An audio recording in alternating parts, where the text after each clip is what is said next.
សូមគោរពទស្សនិកជនជាទីមេត្រីនៅក្រមសិល្បៈខ្មែរទីក្រុងកន្ធើដែលជាកន្លែងប្រមូលផ្ដុំនៃរាល់ទេពកោសល្យសិល្បៈមានសិល្បករនីម្នាក់មិនត្រឹមតែមានទឹកដមសំនៀងពីរោះរំក្បាច់ក្រមទន់ភ្លន់ស្រស់ស្អាតប៉ុណ្ណោះទេនៅទាំងជាតួសម្ដែងចម្បងម្នាក់របស់ក្រុមទៀតផង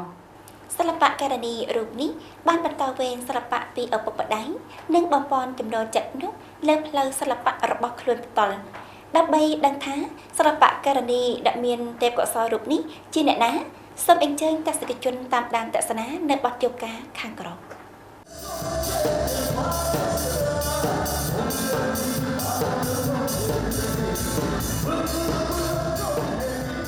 ឆ្លៀតពេលចូលក្រុមសិល្បៈខ្មែរទីក្រុងកន្ធើក្នុងពេលកំពុងហាត់ពត់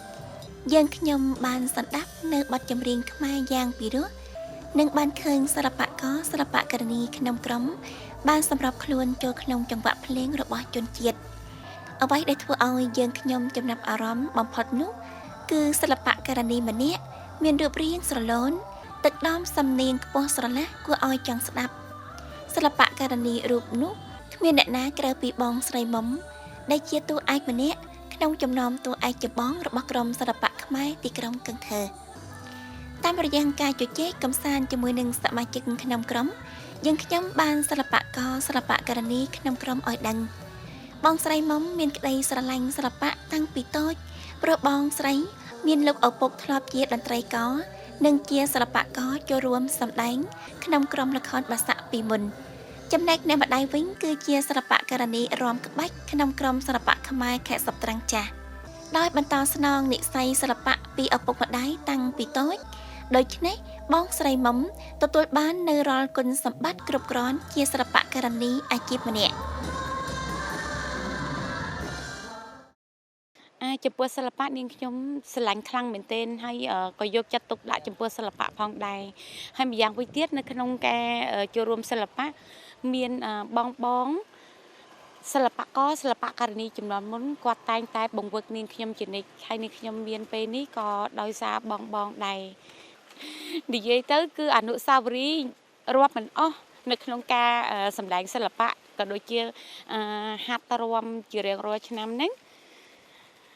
ជួបការលំបាកច្រើនហេតុដូច្នេះហើយគឺជាអនុស្សាវរីយ៍មួយមិនអាចបំភ្លេចបាននៅក្នុងពេលដែលនាងខ្ញុំហាត់ច្រៀងហាត់ទៅយើងច្រៀងខុសដែរតែពេលអញ្ចឹងទៅគឺបងគាត់តែងតែប្រាប់តែងតែបញ្យល់ហើយអញ្ចឹងទៅគឺអនុស្សាវរីយ៍មានច្រើនខ្លាំងមែនទែនក៏ប៉ុន្តែនាងខ្ញុំមកដល់ពេលនេះមកដល់សប្តាហ៍នេះនាងខ្ញុំធ្វើការបានល្អហើយម្យ៉ាងវិញទៀតនៅក្នុងការបកស្រាយបទចម្រៀងក៏មានការជឿនលឿននាងខ្ញុំមានមោទនភាពយ៉ាងខ្លាំងយ៉ាងក្រៃលែងចំពោះការសម្ដែងទាំងចម្រៀងសិល្បៈល្ខោនបាសាក់គ្រប់ទម្រង់ចានាងខ្ញុំមានមោទនភាពខ្លាំងណាស់ដែលបានសម្ដែងនិងបម្រើចែកជូនទស្សនិកជនទាំងអស់បានទស្សនា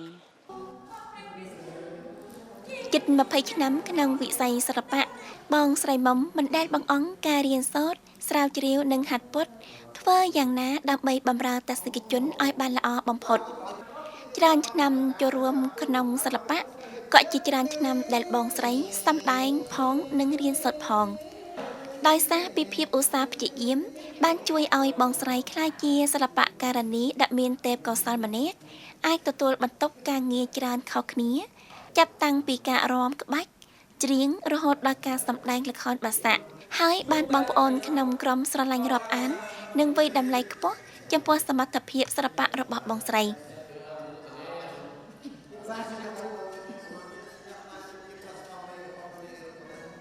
បើនិយាយទៅបងទទួលបន្ទុកហាត់ពត់បងប្អូនសិល្បករសិល្បករនីហ្នឹងបើនិយាយពីតួស្រីមុំវិញគេថាមានចំណេញខ្ពស់ស្រីមុំមានចំណេញខ្ពស់ណាស់អបមាដូចជាចម្រៀងក៏ចម្រៀងឯកបើល្ខោនក៏ល្ខោនឯកបើក្បាច់តាមប្រៀបធៀបទៅដូចជាចង្អែកដែរហើយថាចម្រៀងអីក៏បានចម្រៀងអីក៏បានណាមិនមែនថាចម្រៀងបានតែចម្រៀងទេថែមទាំងសំឡេងពីរោះទៀតបើនិយាយរឿងសំឡេងស្រីមុំទៅទស្សនាកន្លែងណាគឺសរសើរបងប្អូនសរសើរច្រើនសរសើររឿងស្រីមុំច្រើននឹងបើនិយាយពីនឹងស្រីមុំការនិយាយស្ដីហើយនឹងបោះសំឡេងនឹងបោះក្បាយ ហើយនឹង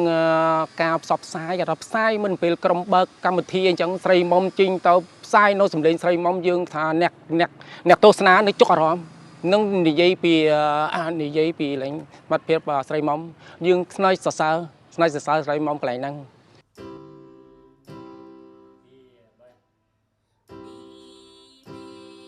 អាចនិយាយបានថាដើម្បីឈរជើងរឹងមាំក្រោមពន្លឺភ្លើងឆាកតម្រូវឲ្យសិល្បករនីត្រូវឆ្លងកាត់ការលំបាកជាច្រើនព្រមទាំងទាមទារឲ្យមានកម្លាំងចិត្តដាក់ធំធេងដើម្បីបន្តអាជីពបងស្រីមុំពិតជាមានសំណាងនៅពេលទទួលបានការគាំទ្រពីគ្រួសារជាពិសេសប្តីរបស់បងស្រីក៏រួមវិស័យសិល្បៈដែរដូច្នេះរាល់ការលំបាកក្នុងអាជីពគឺអ្នកទាំងពីរយល់ច្បាស់ពីគ្នាទៅវិញទៅមកហេតុនេះពួកគាត់តែងតែមានការចែករំលែកនិងយោគយល់គ្នាដើម្បីរួមគ្នាឈានលើវិស័យសិល្បៈជាមួយគ្នា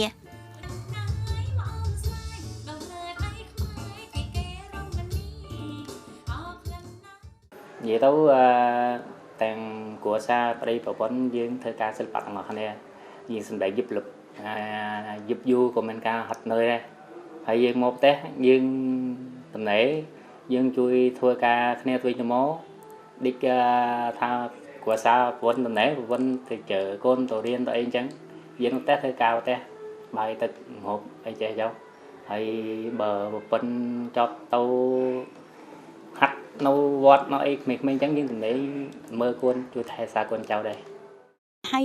និយាយពីរឿងសិល្បៈវិញគឺមានគាត់ជួយហាត់ពុតខាងតន្ត្រីខាងភ្លេងព្រោះអីគាត់អ្នកភ្លេងស្រាប់ទៅហើយពេលដែលខ្ញុំច្រៀងចឹងទៅខ្វះខាតអីគាត់តែងតែជួយបង្ហាត់បង្រៀនបន្ថែមនៅពេលដែលយើងសម្រាប់ពីការងារផងដែរដោយសារតែមានគ្រួសារគាត់តែងតែផ្ដល់កម្លាំងចិត្តជំរុញស្មារតីឲ្យនេះខ្ញុំកាន់តែមានកម្លាំងបន្តការងារ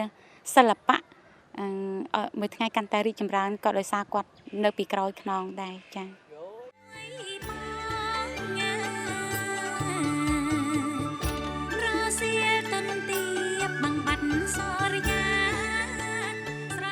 បណ្ដាសិល្បករសិល្បករនីដែលមានទេពកោសល្យនិងចិត្តប្រាជ្ញាក្នុងអាជីពដូចជាបងស្រីមុំគឺជាដំអត់ដ៏រឹងមាំរួមចំណែកថែរក្សានិងលើកតម្កើងអត្តសញ្ញាណវប្បធម៌ដ៏វិសេសវិសាលរបស់ជនជាតិខ្មែរនៅក្នុងតំបន់ដីតៃដូជឿជាក់ថាជាមួយនឹងក្តីស្រឡាញ់អាជីពសិល្បៈដ៏ខ្លាំងក្លាសំនៀងនិងក្បាច់រាំរបស់បងស្រីនឹងកាន់តែល្បីសុះសាយធ្វើឲ្យទស្សនិកជនដិតអារម្មណ៍និងជាប្រភពកម្លាំងចិត្តដល់ជំនាន់ក្រោយដើម្បីសិល្បៈជនជាតិស្ថិតស្ថេរតាមពេលវេលា